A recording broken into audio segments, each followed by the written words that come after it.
Hello everyone, welcome to my YouTube channel. और जो basic part था अपन देख रहे थे उसको कंटिन्यू करते हैं।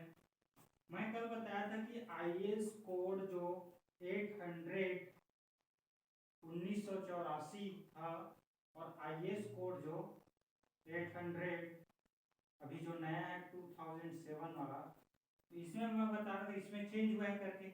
तो क्या चेंज हुआ है वास्तव में? वो चेंज हुआ है, ये WSM पे वर्क करता है, वर्किंग स्ट्रेस मेथड पे। और ये वाला जो पार्ट है वो LSM पे यूज होता है। मतलब LSM के लिए इसको बनाया गया है, LSM डिजाइन किया गया है इस पे। और इस पे जो है वर्किंग स्ट्रेस मेथड पे डिजाइन किया गया है। तो इस चीज को थोड़ा सा करेक्शन कर लेना उसमें। इसका मैं दो पार्ट बताया था limit state strength. Limit state strength को लिमिट स्टेट कोलैप्स भी बोलते हैं, कोलैप्स। इसको आरसीसी में भी पढ़ेंगे।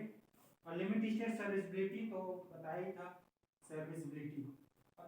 एक चीज और बताया था कि रिजिड ज्वाइंट जो होता है, रिजिड ज्वाइंट और सेमी रिजिड ज्वाइंट।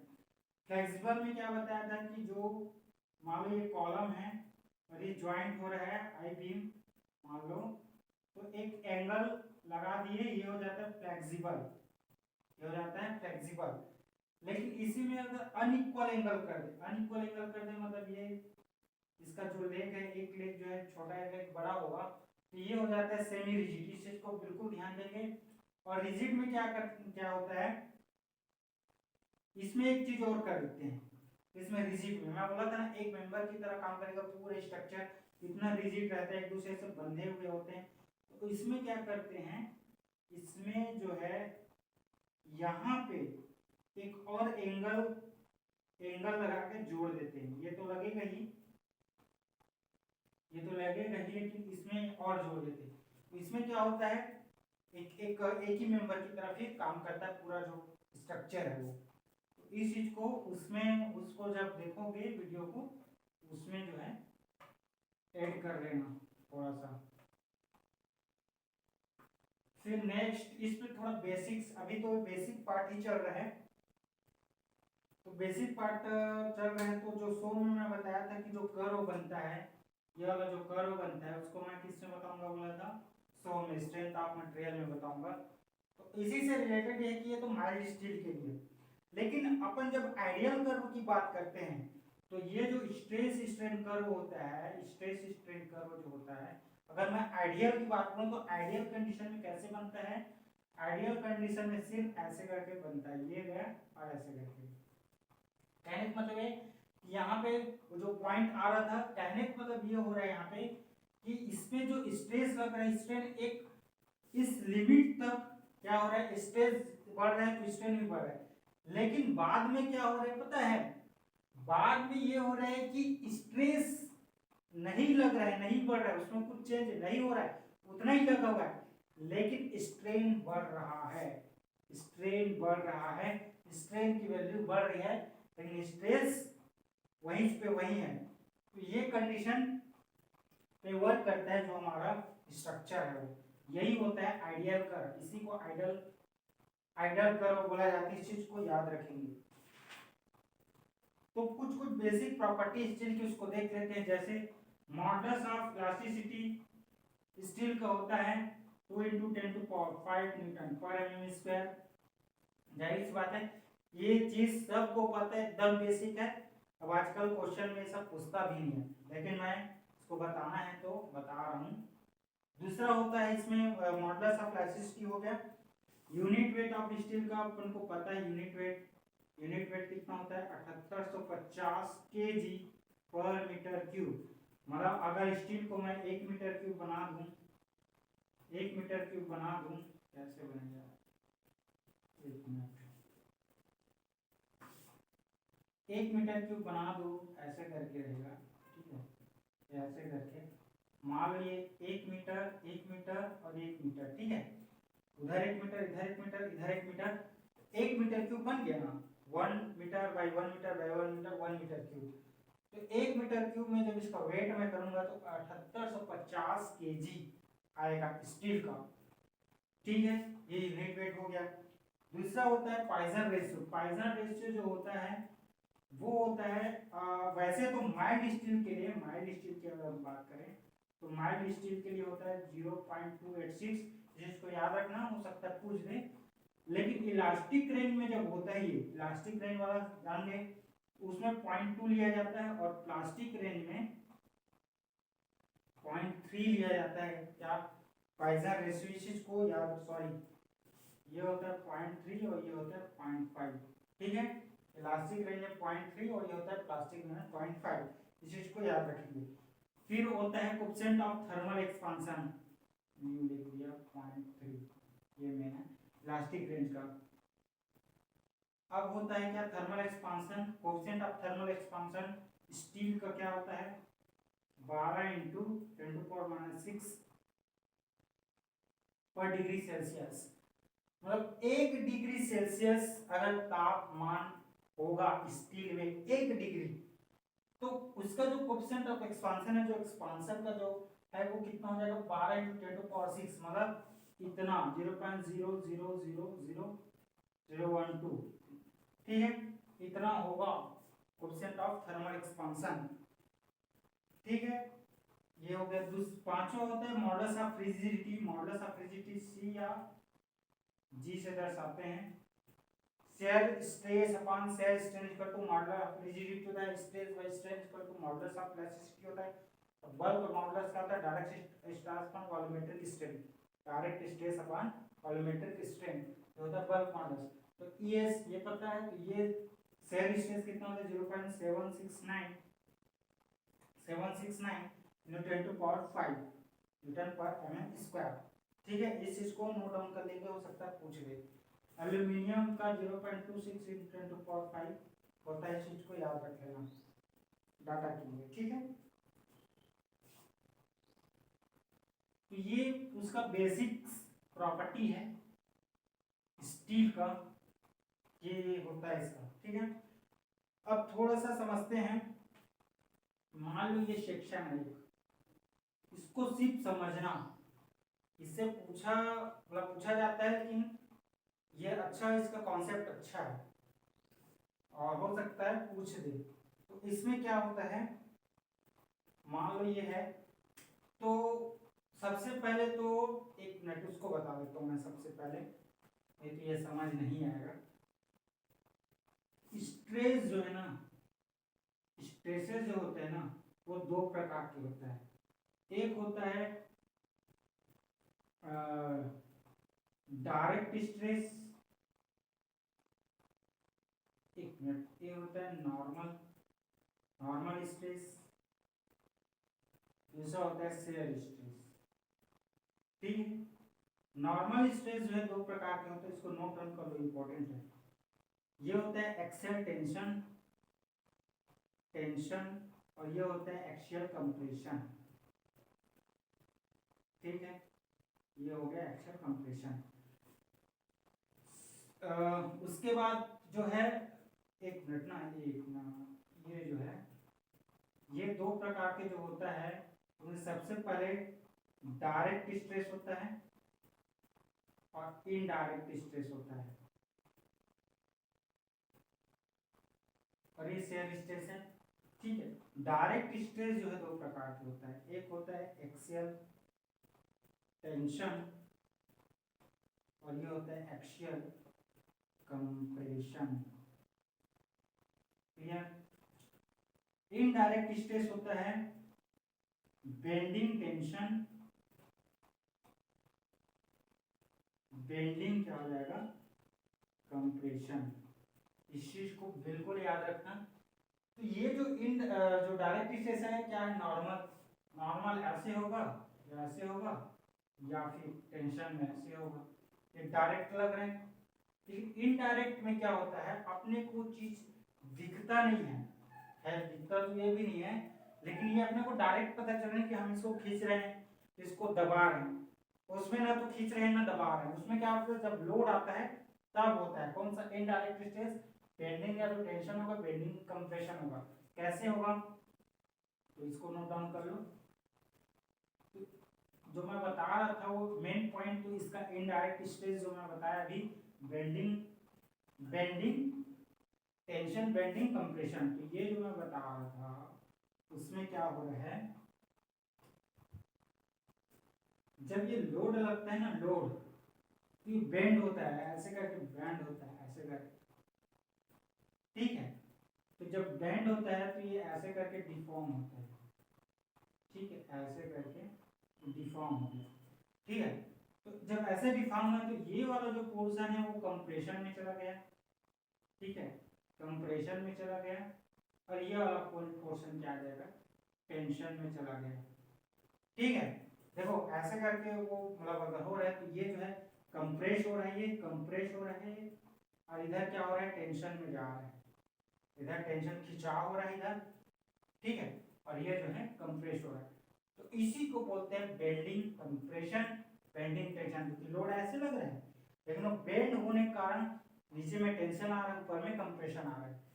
तो क्या होता है इसमें, जब लोड आता है और जब ये स्टार्ट होता है बेंडिंग टेंशन होना, बेंडिंग कंप्रेशन होना, तो उसको अपन देखते हैं एक डायग्राम से, जब ऐसा कंडीशन आता है तो, ठीक है। तो एक इसका स्ट्रेस स्ट्रेन जो डायग्राम बनता है उसमें इस तरह से बनता है स्ट्रेन का, ठीक है, स्ट्रेन का बनता है। तो अपन को पता है कि मान लो ये आइडियल कर रहा है, तो ये Fy ले लो, और ये एप्सिलॉन वाई मतलब स्ट्रेन का है, एल्ड स्ट्रेस और एल्ड कंडीशन में स्ट्रेन। तो इस कंडीशन में जब तक यहाँ ये पहुंचेगा, ठीक है, तो इसका खुद का जितना ज्यादा मतलब बेंडिंग को स्ट्रेस लगता रहेगा, स्ट्रेस तो लगता रहेगा, लेकिन एक ऐसा कंडीशन आएगा उसके बाद स्ट्रेस लगना बंद हो जाएगा, लेकिन स्ट्रेस अपना चालू रहेगा, स्ट्रेन होना चालू रहेगा, होते ही रहेगा। तो मान लो वो जो स्ट्रेन होना चालू रहेगा उसको मान लेते हैं ये, ठीक है। फिर उसके बाद क्या होता है, जब ऐसा कंडीशन जब आ जाता है तो ये ऐसे करके बढ़ने लगता है इस तरह से, और एक समय ऐसा आता है कि ये जो है इस तरह से हो जाता है, ये जो है ऐसे करके ऐसे करेगा, ऐसे आएगा, ऐसे करके ऐसे आएगा, ठीक है, और लास्ट में फिर ये ऐसे कर पूरा एल्डिंग हो जाएगा।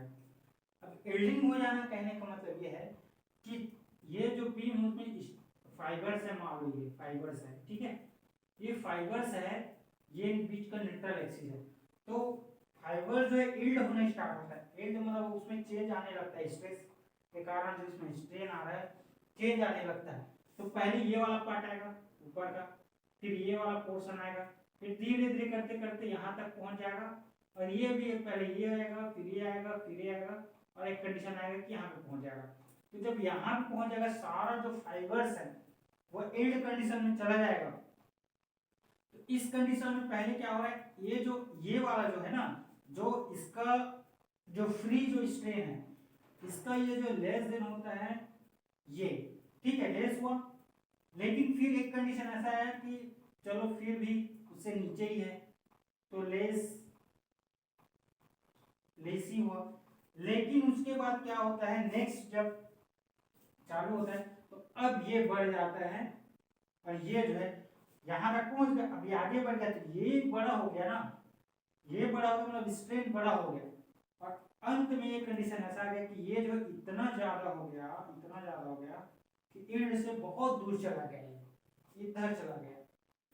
तो ये होता है एक बीम में जो मेंबर होता है, बीम मेंबर, उसमें ऐसा कंडीशन होता है जब बेंडिंग स्ट्रेस लगता है, एक्सल कंप्रेशन, एक्सल टेंशन, तो ऐसा उसका डायग्राम बनता है, स्ट्रेन डायग्राम, ठीक है। तो इसी कंडीशन में अपन देख सकते हैं एफ आई के रेस्पेक्ट में, इसके रेस्पेक्ट में देख लिया, अब इसके रेस्पेक्ट में देखते हैं।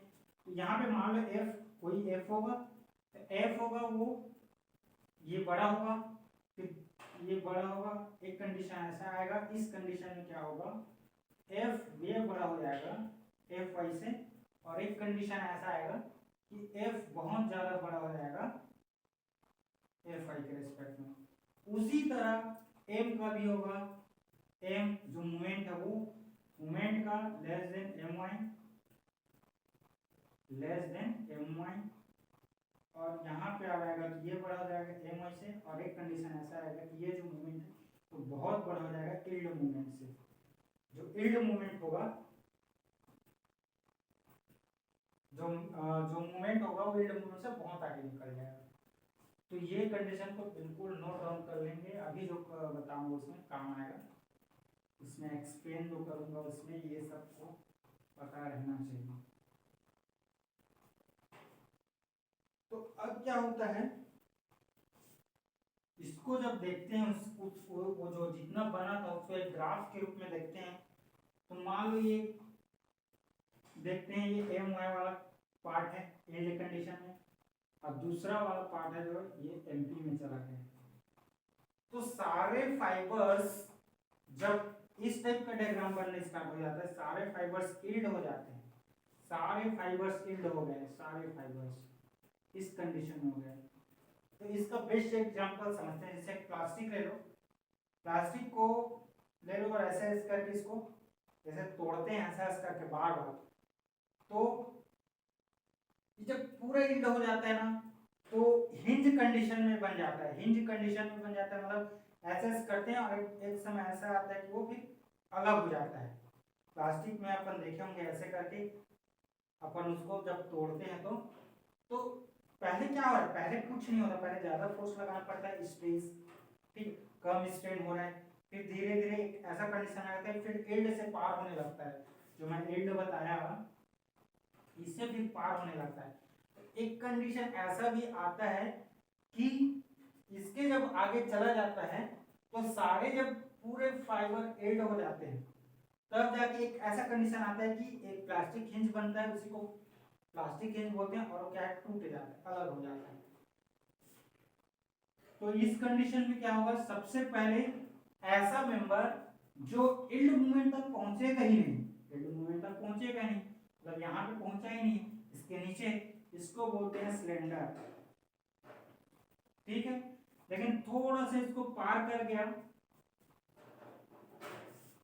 पार कर गया कहने का मतलब है कि इसको टच कर गया, और टच कर गया तो यील्ड मूवमेंट पे आया, पहले उससे नीचे था, इससे आया, ये हो जाएगा सेमी कॉम्पैक्ट, सेमी कॉम्पैक्ट, और उसके बाद फिर इसके जस्ट नीचे रहा, ये हो जाएगा क्या, इसको टच किया प्लास्टिक में लेकिन यहाँ पे ये हो जाएगा कॉम्पैक्ट, और ये जो ऐसे करके फिर पार करके पहुंच गया प्लास्टिक मूवमेंट से भी आगे, इसको बोलते हैं प्लास्टिक, ठीक है। इसको बोलते हैं क्लास 1, इसको नाम दिया गया क्लास 1, इसको क्लास 2, इसको क्लास 3, ये पूछ सकता है कि क्लास 1 क्या है, क्लास 2 क्या है, क्लास 3 क्या है, क्लास 4, ठीक है, इस चीज को याद रखना। फिर ऐसा करके इसका एक ग्राफ बनता है, तो इस चीज को याद रखना, सिलेंडर याद रखना, सेमी कॉम्पैक्ट, कॉम्पैक्ट और प्लास्टिक।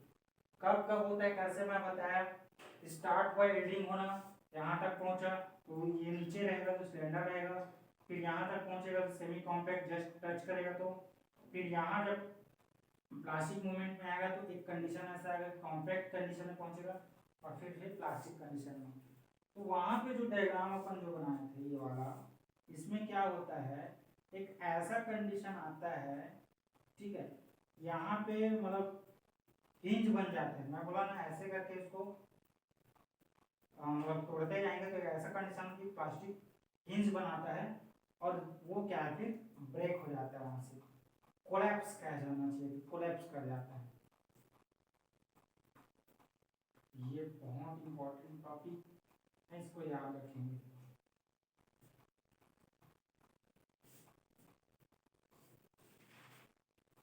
नेक्स्ट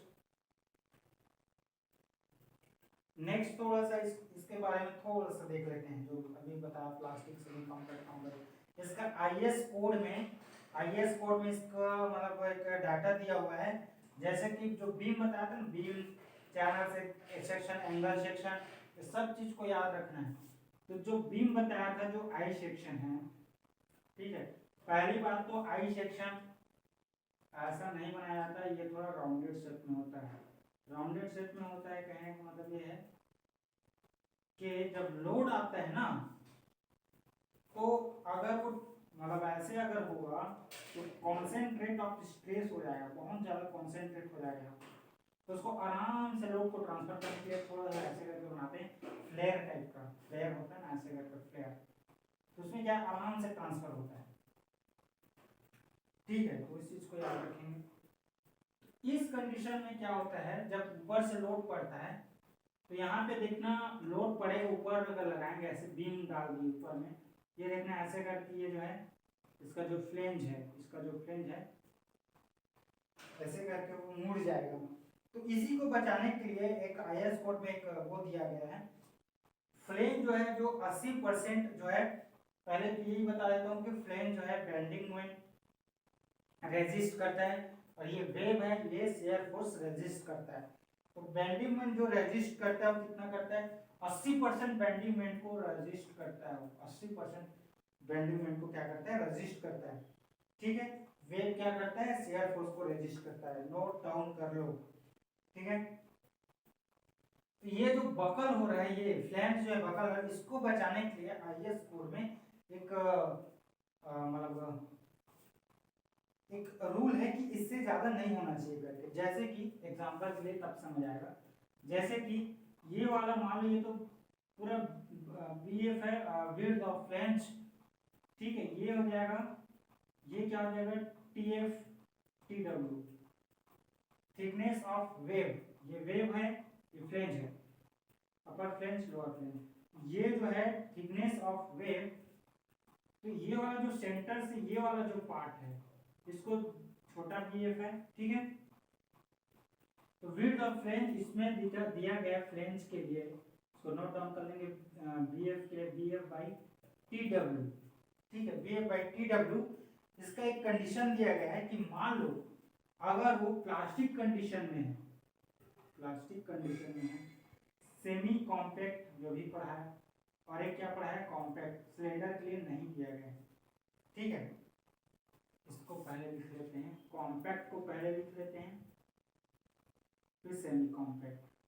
तो इसका आईएस कोड में क्या दिया है, 8.4 एप्सिलॉन, ये जो है इसका क्या हो जाएगा, इसका हो जाएगा 9.4 एप्सिलॉन, इसका हो जाएगा 13.6 एप्सिलॉन।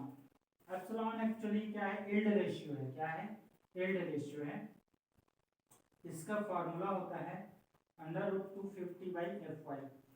अगर माइग्रेशन की बात करें तो Fy क्या होता है, Fy 250 होता है, क्या 250 होता है, 250 250 1 आ जाएगा, मतलब वैल्यू कितना ही आ जाएगा। ठीक है, तो ये जो रेशियो है इससे जो है ज्यादा नहीं होना चाहिए, कम होना चाहिए। वैसे अगर मैं वेव की बात करूं, मान लो वेव ले लेता हूं, ठीक है,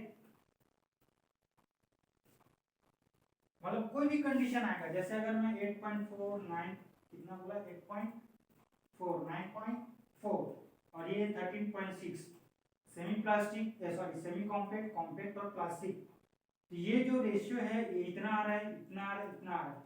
अगर मान लो इससे ज्यादा हो गया, ये ज्यादा हो गया, कॉम्पैक्ट हो जाएगा। इस रेंज पे आ रहा है तो सेमी कॉम्पैक्ट हो गया, इस रेंज पे आ रहा है तो सॉरी कॉम्पैक्ट हो जाएगा, और इस रेंज पे आ रहा है तो सेमी कॉम्पैक्ट हो जाएगा। इस चीज को याद रखेंगे।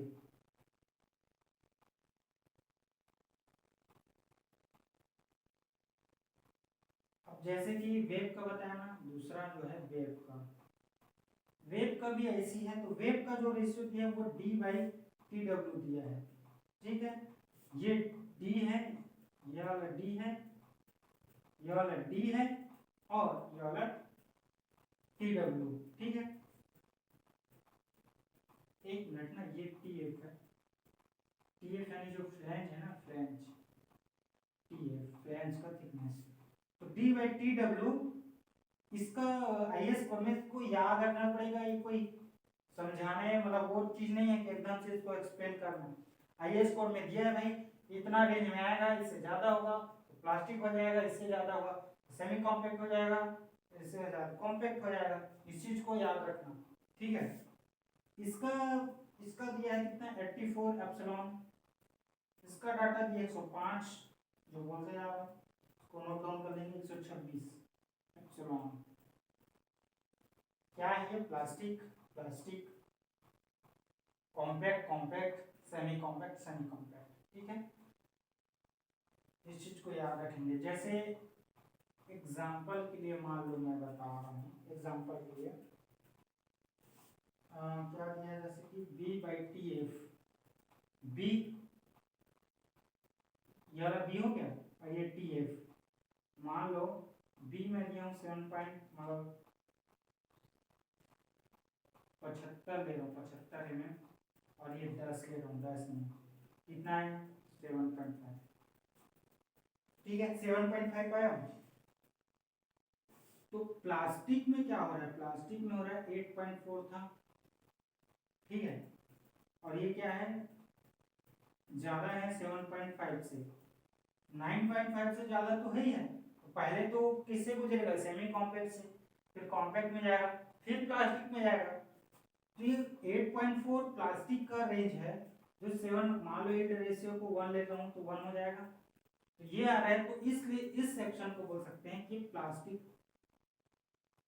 प्लास्टिक सेक्शन में। ठीक है, इस चीज को याद रखना।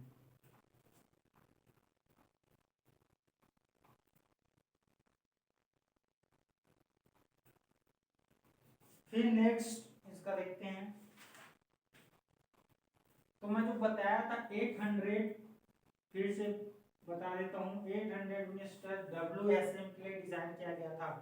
तो हुआ क्या था, जब हम रिवेट का डिजाइन पढ़ेंगे, बेल्ट का डिजाइन पढ़ेंगे, बोल्ट का डिजाइन पढ़ेंगे, नट बोल्ट, कॉलर बोल्ट, उसका जब डिजाइन पढ़ेंगे तो उसमें क्या होगा पता है? WSM हम सिर्फ रिवेट के लिए पढ़ेंगे। ठीक है, लेकिन जब 2007 में जब आया, जब 2007 में आया तो क्या किया पता है? रिवेट के लिए WSM तो था ही, लेकिन जो 2007 में जब LSM आया तो वो किसके लिए क्राइटेरिया दिया? बोल्ट के लिए दिया और वेल्ड के लिए दिया, रिवेट के लिए नहीं दिया। तो तब अपन क्या करते हैं? रिवेट आए भी अपन WSM से ही, जो भी उसका डाटा रहता है WSM का ही लेते हैं। इस चीज को नोट डाउन कर लो कहीं पे अगर भूल जाओगे तो। WSM अब आते हैं, एक टॉपिक और है, उसके बाद फिर अपन चालू करेंगे रिवेट, बोल्ट, वेल्ड। ठीक है, इस चीज को याद रखना। अब इसमें जो WSM, मैं क्या बोला? रिवेट WSM दिया है, बोल्ट भी WSM दिया है, वेल्ड भी WSM में दिया है। लेकिन जब रिवाइज हुआ 2007 में LSM जब आया तो रिवेट का WSM तो था ही, तो उसको तो वो सेम एज इट इज था, लेकिन बोल्ट में फिर नया हो दिया LSM में, और जो है वेल्ड में दिया। ठीक है, जो भी डाटा है उससे रिलेटेड उसको LSM में दिया 2007 में। ठीक है, तो अब WSM में क्या हुआ था? परमिसिबल स्ट्रेसेस थे। परमिसिबल स्ट्रेसेस कहने का मतलब ये है, परमिसिबल स्ट्रेसेस जो था, जैसे कि एक एग्जांपल के लेते हैं, एक्सियल टेंशन, एक्सियल कंप्रेशन। ठीक है, इसका परमिसिबल जो स्ट्रेस था उसका वैल्यू क्या था? 0.6 Fy, 0.6 Fy, नोट डाउन कर लेंगे। ठीक है, फिर bending, maximum bending tension, maximum bending compression, इसका था 0.66 Fy, 0.66 Fy। पांचवा था एवरेज शेयर स्ट्रेस, और छठवा था मैक्सिमम शेयर स्ट्रेस। तो maximum shear stress, average shear stress क्या था? 0.45 Fy, और 0.4 Fy मैक्सिमम शेयर स्ट्रेस था।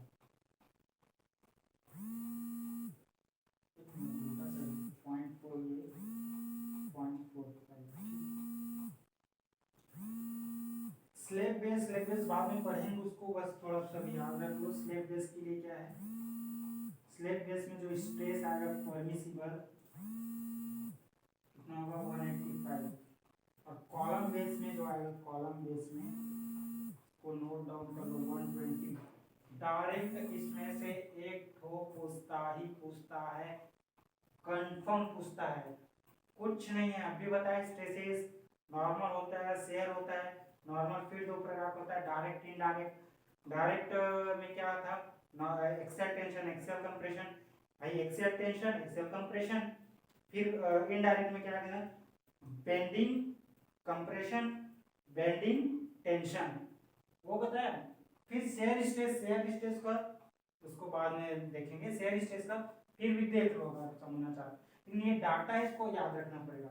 एफ आई क्या है, एवरेज स्ट्रेस है, कितना होता है भाई एफ आई का वैल्यू, माइल्ड स्टिक के 250 होता है, ठीक है 250 होता है, इसको याद रखना, ठीक है। Fe 415 के लिए कितना होता है 415, ये सबको याद रखना, ये सब आरसीसी में पता चल जाएगा ये सब, ठीक है। इस चीज को याद रखना, बिल्कुल नोट डाउन कर लो, नोट डाउन कर लो, मैं बार बार बोल रहा हूँ। एक क्वेश्चन डायरेक्ट पूछता है भाई कि बेंडिंग टेंशन का वैल्यू क्या होगा, मैक्सिमम बेंडिंग कंप्रेशन का क्या होगा। तो टेंशन कंप्रेशन विषय में, बेंडिंग का टेंशन कंप्रेशन विषय में, शेयर स्ट्रेस में 0.4 है, मैक्सिमम शेयर स्ट्रेस में 0.45 है। स्लैब बेस जो होता है उसमें 185 और कॉलम बेस में 120, ठीक है, इस चीज को याद रखना। तो शेयर स्ट्रेस का थोड़ा सा बता देता हूँ। शेयर स्ट्रेस क्या होता है, शेयर स्ट्रेस जब उसमें लगता है तो उसमें भी एक डायगोनल टेंशन आता है। आरसीसी के केस में मान लो ये शेयर स्ट्रेस लग रहा है ऐसे करके, ठीक है, शेयर करके ये इसको इधर खींच रहा है, इसको इधर खींच रहा है, तो ये इधर जा रहा है और ये इधर जा रहा है ऐसे करके, ये शेयर हो रहा है। देखो ये इधर ऐसे करके हम ये ऐसे करके देखो यार, ये कंप्रेस हो रहा है, कंप्रेस हो रहा है, इधर टेंशन हो रहा है, ठीक है, कंप्रेस हो रहा है, टेंशन हो रहा है, इसी को डायगोनल कंप्रेशन बोलते हैं। डायगोनल टेंशन हो जाएगा, टेंशन हो जाएगा डायगोनल, ये होता है शेयर स्ट्रेस। उसका क्या होता है, एवरेज की बात करेगा तो 0.4 और मैक्सिमम की बात करेगा तो 0.45। 7-8 हो गए थे ना, 9। बेयरिंग स्ट्रेस याद रखना, बेयरिंग स्ट्रेस का क्या आ जाएगा 0.7585। ये टोटल 9 पॉइंट है, तो आप जो है याद कर लेना, नोट डाउन कर लो, याद कर लेना।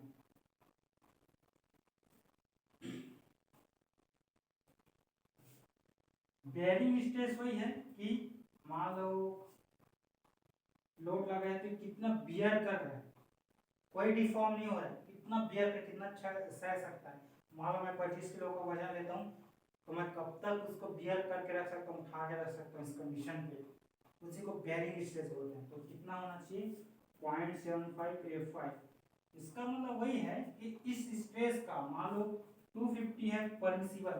अब परमिसिबल का कम क्यों रखा जाता है, देखो परमिसिबल कम क्यों, इसका मतलब है कि 75% ना एफ आई का 0.6 था तो क्या है 60%, 0.66 था तो उसका मतलब है एफ आई का 66%, और उसी तरह 0.4 था 0.45 था तो मतलब 0.4 यानी 40% 45% एफ वाई का। तो कम क्यों रखा जाता है कि मान लो भाई मैं इसको 100 के लिए डिजाइन किया हूँ, मान लो एग्जाम्पल के लिए ये 100 सह सकता है, ठीक है, लेकिन जो इसमें जितना भी स्ट्रेसेस आना चाहिए वो कितना चाहिए, मान लो बियर की बात करें तो 0.75 इंटू 100 यानी 75 आना चाहिए। तो मतलब परमिसिबल में क्या कर दिया 75, लेकिन वो सह सकता है 100, तो सेफ है क्या। अगर मैं इसको 100 के लिए डिजाइन कर देता हूँ तो ये तो तुरंत टूट जाएगा, 100 के लिए डिजाइन किया और 100 लोड दे दिया तो टूट जाएगा। तो इसीलिए परमिसिबल जो स्ट्रेसेस उसमें आना चाहिए वो अलग अलग, अगर टेंशन मान लो कोई टेंशन मेंबर है, एक्सेल टेंशन में तो 0.6, अगर टेंशन मतलब कंप्रेशन है तो भी 0.6, बेंडिंग टेंशन बेंडिंग कंप्रेशन है तो 0.66, अगर शेयर स्ट्रेस इसमें लग रहा है 0.4 एवरेज में मैक्सिमम 4.45, और बेयरिंग अगर कोई लोड लग रहा है 0.75। इसीलिए क्योंकि अपन को फुल्ली उसमें स्ट्रेस नहीं दे सकते, अपने को फुल्ली स्ट्रेस देंगे तो तुरंत क्या आ जाएगा, दिक्कत हो जाएगा। फिर इस तरह से जो बेसिक पार्ट है वो लगभग खत्म हो गया, इससे ज्यादा कुछ नहीं रहता बेसिक्स में। अब मेन स्टार्ट करेंगे रिवेट का, उसके बाद बोल्ट का, फिर वेल्ड का। तो thank you guys, thank you very much.